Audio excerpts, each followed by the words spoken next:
کیوں نہیں بنایا جا رہا؟ معاملہ صرف یہیں تک نہیں رکتا، ایک اور دلچسپ بات بھی آپ کے سامنے رکھتے ہیں۔ سپریم کورٹ کے 6 ججز جنہوں نے چیف جسٹس قاضی فائز عیسیٰ صاحب کے حق میں فیصلہ دے کر عمران خان کے دور حکومت میں ان کو بچا لیا تھا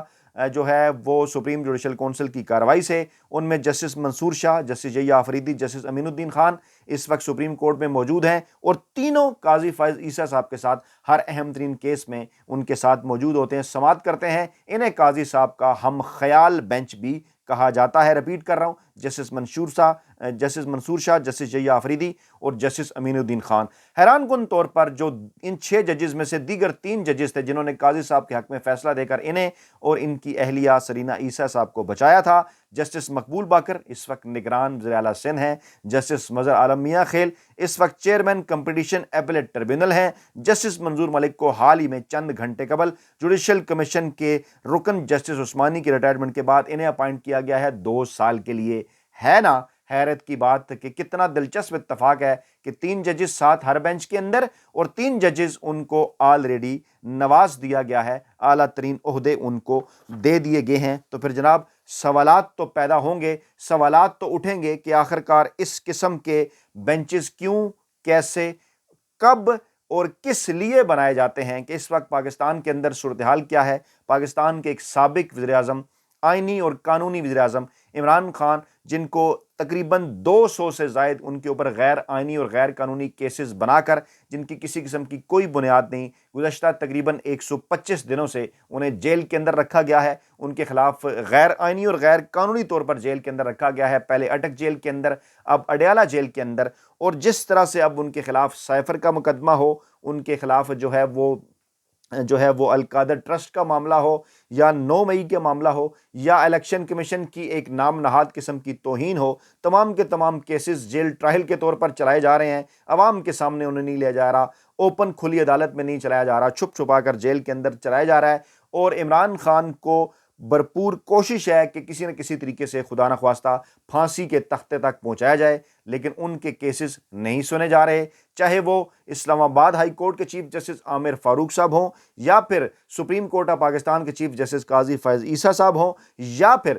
الیکشن کمیشن کے سربراہ چیف الیکشن کمشنر سکندر سلطان راجہ صاحب ہوں۔ پاکستان تحریک انصاف اور پاکستان کے اندر ایک بڑا غیر جانبدار حلقہ یہ رائے رکھتا ہے کہ باقاعدہ طور پر سہولت کاری ہو رہی ہے ان تینوں بڑے اداروں کی جانب سے، ان خفیہ ہاتھوں کے ساتھ مل کر، پاکستان کے مافیا ہینڈلر سہولت کاروں کے ساتھ مل کر، جو عمران خان کو نشان عبرت بنانا چاہتے ہیں، صرف اس لیے کہ عمران خان نے پاکستان کے روایتی سیاسی نظام کو ننگا کر دیا، روایتی سیاسی مافیا کو چیلنج کر دیا، اور پاکستان کا روایتی سیاسی مافیا 1.5 درجن کے قریب سیاسی جماعتیں بھی اس وقت اس پوزیشن میں نہیں ہیں کہ 8 فروری 2024 کو ہونے والے عام انتخابات میں عمران خان کا مقابلہ کر سکیں۔ کبھی بلے کا نشان غائب کرنے کی کوشش کی جاتی ہے، کبھی عمران خان کو مائنس کرنے کی کوشش کی جاتی ہے، لیکن سپریم کورٹ آف پاکستان کے کانوں پر جوں تک نہیں رینگتی۔ موجودہ چیف جسٹس قاضی فائز عیسیٰ صاحب آنکھیں اور کان بند کیے رکھتے ہیں، لیکن ایک تقریباً 44 سال پرانا کیس وہ اٹھا لیتے ہیں، مانتے ہیں،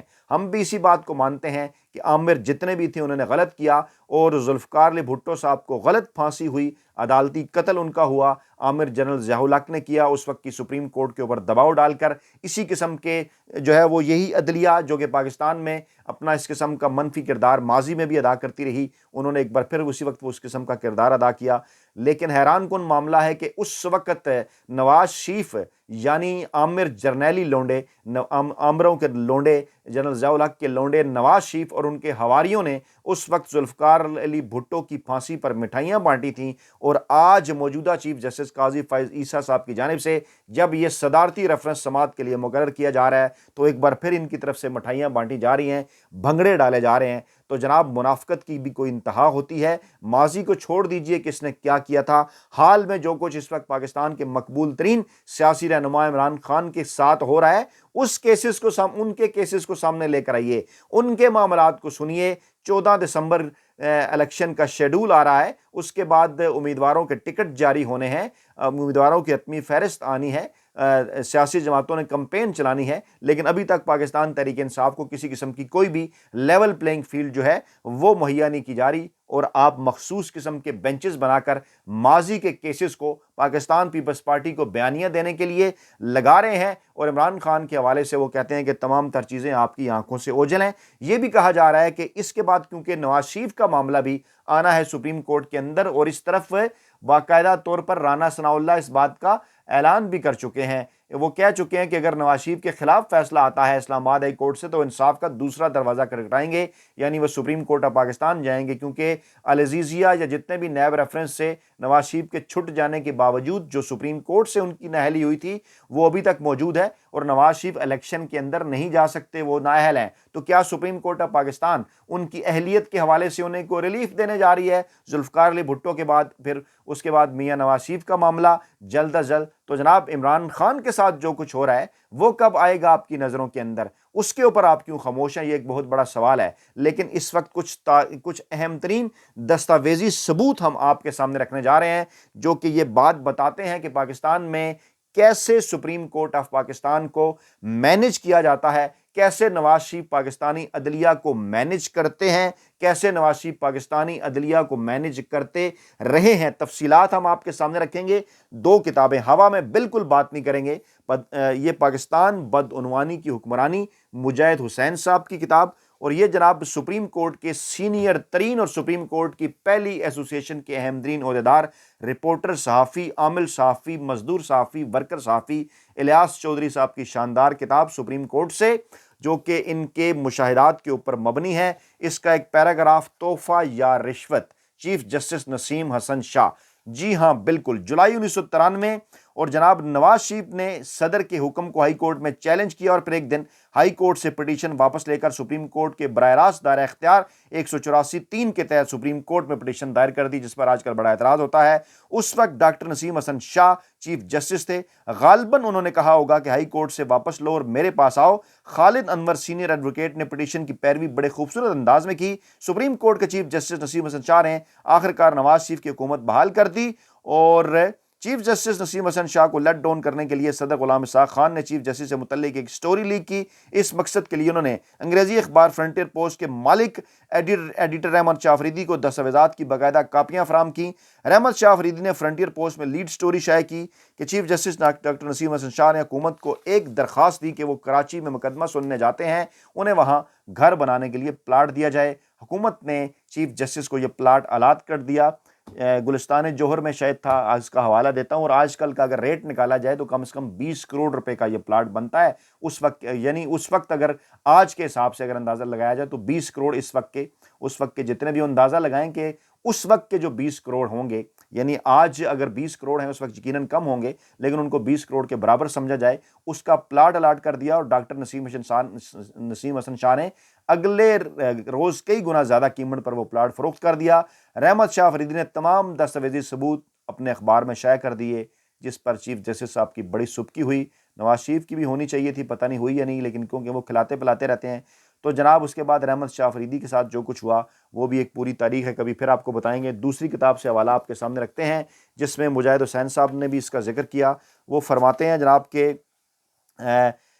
خوفناک مثال، یعنی نواز شریف نے جس سیاسی ماحول میں پرورش پائی، بدعنوانی، بد انتظامی کا ماحول، انہوں نے سمجھتے تھے ہر بندے کی قیمت ہے، فوج اور عدلیہ کی بھی قیمت ہے، بندے تلاش کیے۔ میاں نواز شریف کی جانب سے عدلیہ کو قیمتی پلاٹوں کی الاٹمنٹ، سپریم کورٹ کے چیف جسٹس نسیم حسن شاہ کو کراچی کے علاقے گلستان جوہر میں 600 گز کا پلاٹ الاٹ کیا۔ آج کے دور میں اس کی قیمت، مطلب آج اگر الاٹ کیا جاتا تو وہ 20 کروڑ روپے کا ہوتا، یعنی اس وقت کے 20 کروڑ کے برابر، یعنی اس وقت کے جو رقم تھی وہ آج کے 20 کروڑ کے برابر۔ نسیم حسن شاہ نے فوری طور پر اس پلاٹ کو فروخت کر دیا، تحفہ پوشیدہ نہ رہ سکا، اور ذرائع ابلاغ کے سامنے نسیم حسن لاجواب ہو گئے۔ اور جب حکومت بحال ہوئی سپریم کورٹ کے فیصلے کے نتیجے میں، تو بے نظیر نے بڑی آسانی سے کہا کہ جناب یہ تو چمک کا نتیجہ ہے۔ پلاٹوں کی تقسیم کے دوران میاں نواز شریف نے اپنا سب سے پہلا ہدف لاہور ہائی کورٹ کے جج صاحبان کو بلایا اور 10 قابل احترام ججوں میں LDA کے پلاٹ بانٹ دیے۔ نواز شریف سے پلاٹ حاصل کرنے والے جو فاضل جج صاحبان جن میں شامل تھے، ان کے نام کچھ یوں: جسٹس محبوب احمد، جسٹس خضر حیات، جسٹس اعجاز ناصر، جسٹس چودھری فضل کریم، جسٹس راجہ افراسیاب خان، جسٹس راشد عزیز، جسٹس خالد پال خواجہ، جسٹس امیر ملک،